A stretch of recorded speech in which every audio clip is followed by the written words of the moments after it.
HDD series bean blender adopts PLC control, is mechanical and electrical integrated equipment.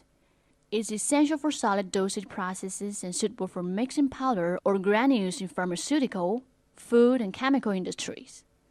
It optimizes production processes, reduces label works, controls dust and cross-contamination. It complies entirely with GMP requirements.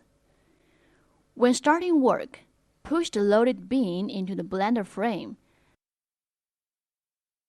Then start the control procedure. Infrared safety sensor is activated. Then the bean is lifted to the set position and tightly clamped. And bean blender can start working according to the preset mixing time and speed. When mixing is over, bean will automatically orientate to a vertical position, then goes down to the ground. Take the bean out of the blender frame, the process is finished.